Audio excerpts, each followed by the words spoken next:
টিকা আরোহী-নূর পর্ব সংখ্যা 18। একটা বেশ বড়সড় বাংলোতে একা একটা ইজি চেয়ারে বসে আছে এক রমণী, হাতে কারো একখানা ছবি নিয়ে।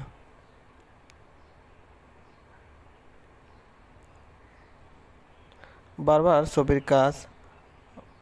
ছবির কাছে হাত বুলাতে ব্যস্ত রমণী, কারণ সে কাছের ভিতর যে লুকিয়ে আছে সে যে তার জন্য বর্তমানে পৃথিবীর সবথেকে বেশি মূল্যবান কেউ একজন। হয়তো তাকে সশরীরে পাওয়ার কোনো অধিকার রয়ে যায়নি সেই রমণীর, তবুও তাকে ফিরে পাওয়ার একটা নেশা যেন আঁকড়ে ধরেছে ওই রমণীকে। কখনই কি পারবে সে রমণী তাকে ফিরে পেতে? আছে কি সাহস তার সামনে যাওয়ার? পারবে কি বলতে তাকে ভালোবাসি? বোঝাতে কি সক্ষম হবে যে এই রমণীর শূন্য মন পিঞ্জরে এখন শুধু ওরই বসবাস? নিজের জীবনটাকে যে এখন এই রমণী তার সত্য ভালোবাসার রঙে রাঙাতে বড্ড মাতোহারা হয়ে পড়েছে। কথাগুলো তার আনমনে খেলা করতে গিয়ে ব্যথা ভরা কিছু অনুভূতি সৃষ্টি করে রমণীর মনে, যা জলরূপে ধরা দেয় তার চোখে। আজ শুক্রবার, আখির আজ ভার্সিটি নেই, এমনকি কাজও নেই, তাই সবার সাথে সুন্দর সময় কাটাচ্ছে আজও। বসার রুমে দিদু, সায়েদা, ঈশা চৌধুরী আর আঁকি মিলে সুন্দর একটা আড্ডার আসর জমিয়েছিল। হঠাৎ কোনো একটা প্রয়োজনে আঁকিকে রুমে আসতে হয়েছিল। তখনই আদিত্য রুমের বাইরে যাচ্ছিল, সেইখানে ঠিক দরজার সামনেই দুজনে ধাক্কা লাগে। আদিত্যের বাজুতে ধাক্কার বেগ বেশি পড়ল, যাতে আদিত্য ব্যথায় একটু কুঁকড়ে ওঠে। যা আঁকিকে না বুঝতে দেওয়ার সমস্ত চেষ্টা করে আদিত্য, তবে আঁকির চোখকে ফাঁকি দিতে ব্যর্থ হয়। আঁকি লক্ষ্য করে আদিত্যের বাজু থেকে ক্ষণিক রক্তক্ষরণ হতে শুরু হয়েছে। অল্পতে সাদা শার্টের উপর দিয়ে তা স্পষ্ট ভেসে উঠছে। তৎক্ষণাৎ আঁকির মনে পড়ল কাল বিকেলের ঘটে যাওয়া ঘটনার কথা। তখন আদিত্য আঁকিকে বাঁচাতে গিয়ে যে ওর অংশের পীড়াটা যে নিজের ভাগে নিয়ে গেছিল, ভাবনাটা ক্ষণিক খারাপ লাগা সৃষ্টি করে আঁকির মনে। আপনার তো রক্ত ঝরছে, আপনি শার্ট খুলে বসেন, আমি দেখছি। আই এম ওকে মিস আঁকি, আমাকে নিয়ে এত চিন্তা করতে হবে না। আঁকি এবার অনেক বিরক্ত ভাব নিয়ে বলল, আপনি তো আয়রন ম্যান। গতকালকে এত বড় ইটের সামনে এসে ইচ্ছে করে খাড়া হলেন, আর এবার ওটার ছেড়ে যাওয়া ক্ষত লুকিয়ে যাচ্ছেন। এমনটা করে আপনি কোনো অ্যাওয়ার্ড পাবেন না, বুঝেছেন? আপনি কোনো সুপার হিরো না, আপনি মানুষ। আমি জানি আমি মানুষ, আর একজন ডক্টরও, তাই নিজের খেয়াল নিজে করতে জানি। তাই তো দেখছি ক্ষত লুকিয়ে পালাচ্ছেন। চুপ করে গিয়ে বিছানা বসেন, আমি ফার্স্ট এইড বক্স নিয়ে আসছি। দেখেন মিস আঁকি, আমি নিচ করে নেব। আঁকি এবার ঠেলতে ঠেলতে আদিত্যকে বিছানার পাশে নিয়ে আসে, তারপর ধাক্কা দিয়ে বিছানায় ফেলে। এটা কি অসভ্যতা করছেন আপনি? আমি বলেছি তো আমি করে নেব। অসভ্যতার আপনি দেখেছেন কি? আপনি যদি এখন নিজের শার্ট না খুলেন তবে আমি তা ছিঁড়তে বাধ্য হব। হোয়াট? ইয়েস, নাও জলদি খুলেন। আপনি এতটা জেদি কেন বলেন তো? কখনো কখনো আমার অসহ্য লাগে, তাতে আমার কোনো কিছু করার নেই। আমি আপনাকে আগেই বলেছি আমি জন্ম থেকে এতটা জেদি, তাই আপনাকে আমার সাথে কোঅপারেট করতে হবে। জলদি শার্ট খুলেন এবার। আদিত্য আর কোনো উপায় না পেয়ে নিজের শার্ট খুলতে বাধ্য হলো। আঁকি এবার পরম যত্নে ওর ক্ষতের চিকিৎসা করা শুরু করলো। ইটের টুকরোটা যে সে জায়গাটা গভীরভাবে নিজের দাগ ছিঁড়ে গেছে, জায়গাটা দেখে আঁকির মনে অনেক খারাপ পরিমাণটা আরও বেড়ে গেল। আঁকির তো ভেবেই গায়ে কাঁটা দিয়ে উঠছে, সে আঘাতের সম্মুখীন তো আঁকির হওয়ার কথা ছিল, যা আদিত্য নিজের উপর নিয়ে নিয়েছে।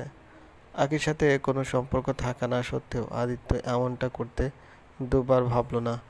কোনো কারণ, কোনো সম্পর্ক, কোনো টান ছাড়াই আদিত্য সবসময় ওর সামনে ঢাল রূপে খাড়া থাকছে। অপরদিকে আয়ানের সাথে সব রকম সম্পর্ক, ওর কাছে থেকে সব রকম চাওয়া পাওয়ার আশা থাকলেও আয়ান তাতে উত্তীর্ণ হতে পারেনি কখনো।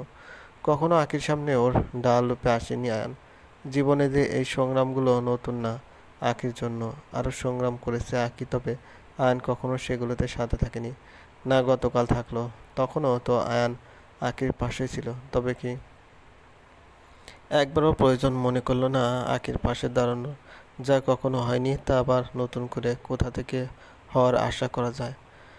সেটা ভেবে আঁকি আনমনে তাচ্ছিল্য হাসি আসলো। এদিকে আদিত্য এক দৃষ্টিতে তাকিয়ে আছে আঁকির পানে। কত খেয়ালের সহিত আদিত্যের ক্ষততে ওষুধ লাগাচ্ছে পাখি। হয়তো মনুষ্যত্বের খাতিরে, তবে নিজের জন্য এতটা খেয়াল ভালোবাসার খাতিরে কখনো আরোহীর কাছে আশা করত আদিত্য। আরোহী তাতে 100 ভাগ উত্তীর্ণ হতো, তবে সে সুখের ভাগ্যটা যে বেশি দিন টিকল না আদিত্যের। হয়তো সে সুখটা ওর জন্য ছিল না। কয়েকদিনের মিছিমিছি সুখ পাখিকে মন পিঞ্জরে আবদ্ধ করে রাখতে চাইছিল যে সারা জীবন, তবে যে তা অসম্ভবের সমতুল্য ছিল ভেবেই দীর্ঘ নিঃশ্বাস বেরিয়ে এলো আদিত্যের ব্যর্থতার হৃদয় থেকে। আয়েশা ওর একটা ফ্রেন্ডের বাসায় বেড়াতে গিয়েছিল, আজ সেখান থেকে রিক্সা করে বাড়ি ফিরছিল। তখনই রিক্সাওয়ালা চাচা নিয়ন্ত্রণ হারালে একটা গাড়ির সাথে রিক্সাটার ধাক্কা লাগে। গাড়িটির সাথে সাথে ব্রেক কষায় খুব বড় কোনো দুর্ঘটনার সূচনা না হয়, তবে রিক্সা থেকে পড়ে যায় আয়েশা, যাতে ওর হাত কোনোই খানিক ছিলে যায়। রিক্সাওয়ালার কিছুই হয় না, তবে রিক্সার সামনের দিকটা ক্ষণিক ক্ষতিগ্রস্ত হয়। মুহূর্তের বেগটা আন্দাজ করতে পেরে গাড়ি থেকে নেমে আসে গাড়ির লোকটা। সে আর কেউ নয়, নোমান। নোমান ছুটে এসে আয়েশাকে ওঠায়। আরে আপনার কিছু হয়নি তো? ইস, কতটা ছিঁড়ে গেছে, দাঁড়ান আমি দেখছি। কথাটা বলে নোমান গাড়ি থেকে ফার্স্ট এইড বক্স এনে আয়েশার হাতটায় ওষুধ লাগিয়ে ব্যান্ডেজ করে দেয়। সেইখানে আয়েশা অপলক দৃষ্টিতে তাকিয়ে থাকে নোমানের পানে। ওর ভিতরে আলাদা এক ভালো লাগা কাজ করতে শুরু করেছিল তখন। আচমকা এক অনুভূতির মন দলিয়ে দিয়ে যাচ্ছিল ওর সেখানে, কিন্তু সে অনুভূতি মানে বুঝতে যে সম্পূর্ণ ব্যর্থ হয় আয়েশা। নোমান ওর হাত ব্যান্ডেজ করে রিক্সাওয়ালাকে কিছু টাকা দিয়ে দেয় নিজের রিক্সার মেরামতের জন্য। এমনকি ভুলটা রিক্সার ড্রাইভারের হলেও দুঃখিত ভাবটা নোমানই ফুটিয়ে তোলে। তারপর রিক্সাওয়ালাও মানতে নারাজ হয় না, ভুলটা ওনার নিজের ছিল। রিক্সাওয়ালাকে রিক্সা নিয়ে যাওয়ার ব্যবস্থা করে দিয়ে অবস্থা নিয়ন্ত্রণে এনে এবার নোমান আয়েশাকে বলল, আসলে আমি দুঃখিত, আমার জন্য আপনার সাথে এমনটা হয়ে গেল। আরে না না, এখানে আপনার কোনো দোষ নেই, এটা শুধুই একটা অ্যাক্সিডেন্ট মাত্র। তা আপনি সেদিনের ওই মেয়েটা না যে আমার প্রাণ বাঁচিয়েছিল? হুম, আমি। ও যাক, আবারও আমাদের দেখা হয়ে গেল। তা চলেন আমার সাথে, আমি আপনাকে বাড়ি পৌঁছে দেব। আরে না না, আমি যেতে পারবো। দেখেন, আপনি আমার প্রাণ বাঁচিয়েছেন, হয়তো তার প্রতিদান চাই না আপনার, তবে আমি তা দেওয়ার ছোট্ট একটা চেষ্টা করতে চাই। প্লিজ চলেন। প্রতিদিন আমার ঠিক চাই না, তবে আপনি যখন এত করে বলছেন তবে আমি যেতেই পারি। তারপর আয়েশা নোমানের সাথে গাড়িতে উঠে পড়ে। আয়েশার নির্দেশনা অনুযায়ী নোমান ওকে ওর বাড়ির সামনে নিয়ে আসে। আয়েশা এবার গাড়ি থেকে বাই বলে চলে যেতে নেয়, তখনই নোমান ওকে পিছু ডাক দেয়। এতে আয়েশা থমকে দাঁড়ায়, তারপর পিছু মুড়ে তাকায় নোমানের পানে। কিছু বলবেন আপনি? বলবো তো, কিন্তু কি নাম বলবো সেটা ভেবে পাচ্ছি না। কেন? আরে আপনার নাম না জানলে কি নামে কিছু বলা যাবে বলেন? আপনাকে যে আপনার প্রাণ বাঁচালো তার নামটাও আমার এখন অবধি জানা হলো না, তাই আপাতত নামটাই জানতে ইচ্ছুক আমি। দুজনই এতে মৃদু হাসলো। তারপর আয়েশা বলল, আমার নাম আয়েশা রহমান। আর আপনার? আমি ডক্টর নোমান চৌধুরী। আরে আপনি তাহলে ডক্টর নোমান? আমি খবরের কাগজে আপনার কথা অনেক পড়েছি। আপনি তো অনেক খ্যাতিসম্পন্ন ডাক্তার।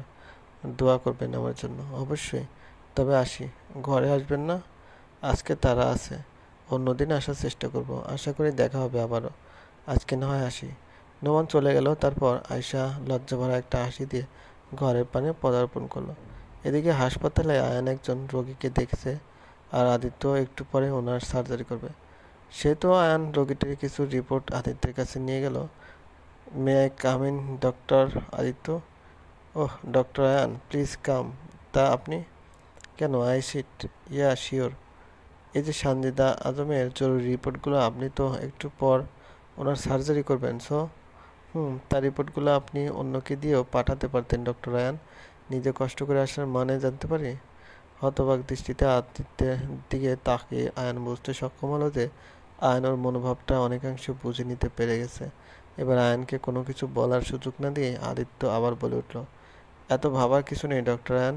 আপনার মতো লোক যে নিজের স্বার্থ ছাড়া কোনো দিকে পা বাড়ায় না, আপনি ডাক্তার হয়ে এত কষ্ট করে রিপোর্টগুলো আমার কেবিনে নিয়ে এলেন, যেখানে এসব কাজ নার্সদের, আর আপনার অ্যাটিটিউড অনুযায়ী যে কাজ আপনাকে মানায় না, সে কাজ আপনি কখনো নিজের স্বার্থ ছাড়া করতে ইচ্ছুক হবেন না। সো বলেন, আমি কি হেল্প করতে পারি আপনাকে? আপনি যখন জিনিসটা বুঝতেই পেরেছেন, তবে আমি সোজা পয়েন্টে আসি। দেখেন, আমি জানি না আখিকে আপনি কি বলে নিজের সাথে রেখেছেন, তবে আমি যতটুকু জানি ওকে আপনি নিশ্চয়ই কোনো রকম ব্ল্যাকমেল করে নিজের সাথে রেখেছেন। নইলে আঁখি এভাবে অপরিচিত কারোর সাথে থাকার মেয়ে না, বিশেষ করে কোনো ছেলের সাথে।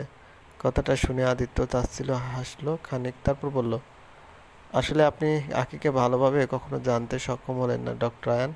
আফসোস হয়, একটা মানুষের সাথে 8 বছর থেকেও তাকে ভালো করে জানতে পারলেন না আপনি। যাকে না কি এই কয়েকদিনের ব্যবধানে বেশি না হলেও আপনার থেকে বেশি ভালো করে বুঝতে আমি সক্ষম হয়েছি। আপনি কি বলতে চাইছেন ডক্টর আদিত্য? ক্লিয়ারলি বলেন। তবে শোনেন, হ্যাঁ আপনি ঠিক বলেছেন, আকি কোনো অপরিচিত লোকের সাথে কখনোই কোনো কারণ ছাড়া থাকবে না, বিশেষ করে সে ছেলে হলে। কিন্তু আখির আরও অনেক স্পেশালিটি আছে ডক্টর আয়ান।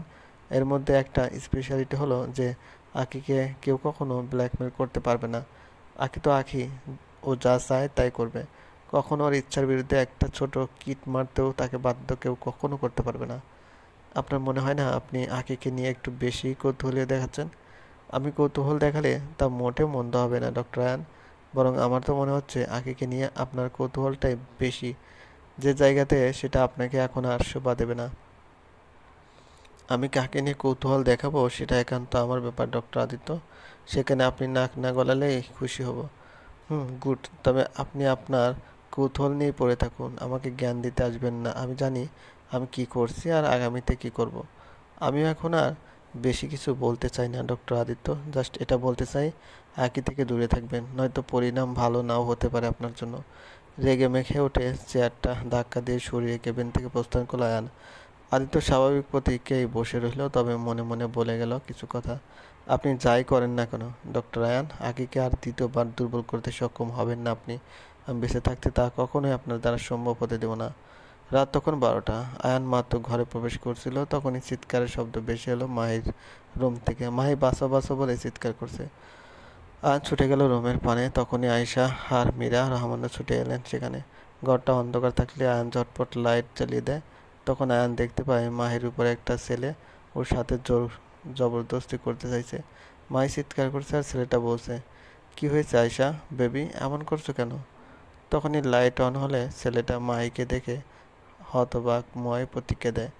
এদিকে আয়ান নিজের রাগ আর দমিয়ে রাখতে পারলো না, তেড়ে গিয়ে ছেলেটাকে অনেক মারলো। আর মাহি তো ন্যাকা কান্না করতে ব্যস্ত। আয়ান ছেলেটাকে মারতে মারতে আদমরা করে ফেললো। তারপর জিজ্ঞেস করলো, কে তুই? আমার মায়ের সাথে এমন কিছু করার সাহস তোর কোথা থেকে এলো? সরি ভাইয়া, আমাকে ক্ষমা করবেন। আমি আয়েশার প্রেমিক। ও আজ রাতে আমাকে দেখা করতে আসার কথা বলেছিল। আমি ওর সাথে দেখা করতে এসেছিলাম, আর অন্ধকারে আমি ওর রুম মনে করে এই রুমে ঢুকে গিয়েছিলাম, আর ওনাকেও আমি আয়েশা মনে করেছি। এই পাগল ছেলে, তুমি কি বলছো এসব? আমি তোমাকে চিনি না। কে তুমি? ভাইয়া বিশ্বাস করো, আমি ওকে চিনি না। দেখেছো বেবি, তোমার বোন কিনা শেষমেশ ছেলেদের বাড়িতে ডাকিয়ে নোংরামি করছে। আজ ওর জন্য আমার কি সর্বনাশই না হতে যাচ্ছিল। কথাটা বলে মাই নেকা কান্না করতে শুরু করলো আবার। এবার আয়সার আগে ওর দিকে এগিয়ে গেল। আর শাকচুনি, তোকে ছাড়বো না, এসব তুই করেছিস না? কথাগুলো বলে আয়সা মায়ের দিকে তেড়ে গেল। মাহি আয়নের পিছন লুকিয়ে পড়ে আর বলতে লাগে, দেখো বেবি, তোমার বোন আমায় মারতে আসছে, এখন নিজের দোষ আমার ঘাড়ে দিচ্ছে। এদিকে আয়েশা মাহিকে ধরতে নিলে আয়ান আয়েশার হাত ধরে নেয়। আয়েশা লক্ষ্য করতে পারে আয়নের চোখ দুটি রক্তবর্ণ আকার ধারণ করে আছে।